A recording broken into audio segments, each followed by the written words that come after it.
Good morning, everybody. Welcome to today's devotion for May 7th. Today's devotion is titled Loving Others in Jesus. The Bible reading is from 2 Samuel chapter 9, verses 1 to 10. David said, "Is there anyone still left of the house of Saul to whom I can show kindness for Jonathan's sake?" Now there was a servant of Saul's household named Ziba. They summoned him to appear before David, and the king said to him, "Are you Ziba?" "At your service," he replied.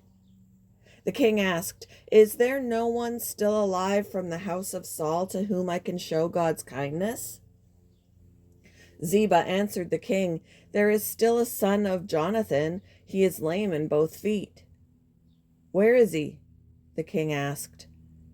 Ziba answered, "He is at the house of Machir, son of Amiel, in Lo-debar." So King David had him brought from Lo-debar, from the house of Machir, son of Amiel. When Mephibosheth,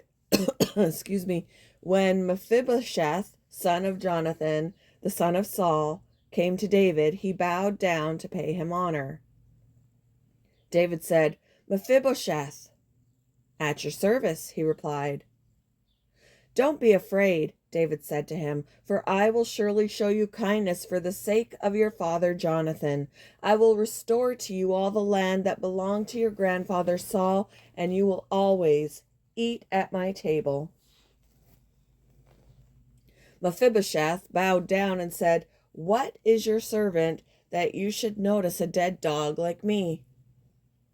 Then the king summoned Ziba, Saul's steward, and said to him, "I have given your master's grandson everything that belonged to Saul and his family.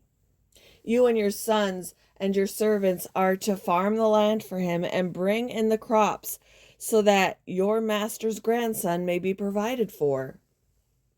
And Mephibosheth, grandson of your master, will always eat at my table." Now Ziba had 15 sons and 20 servants.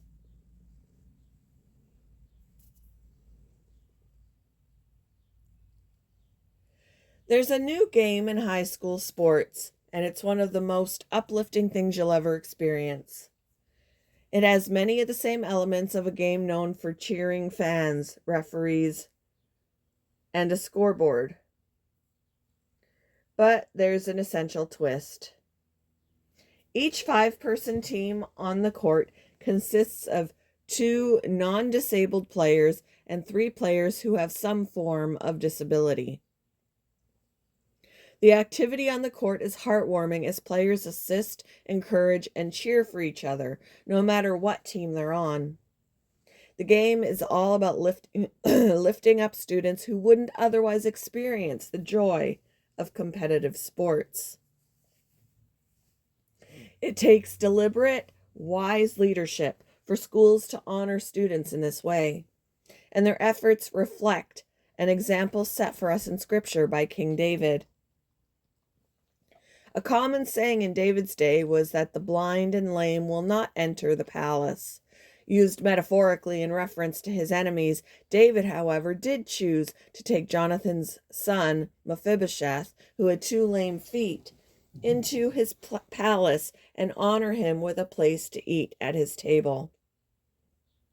Paul presents a clear guideline for how we're to treat others. Love each other with genuine affection and take delight in honoring each other. Let's practice unified living, making sure to honor in Jesus' love everyone we encounter.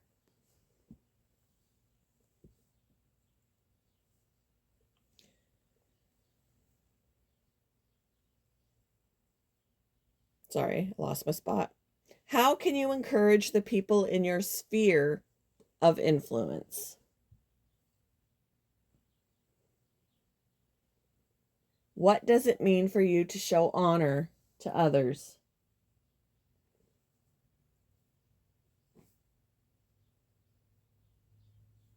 Thank you for joining me for today's devotion, and I hope you all have a wonderful day.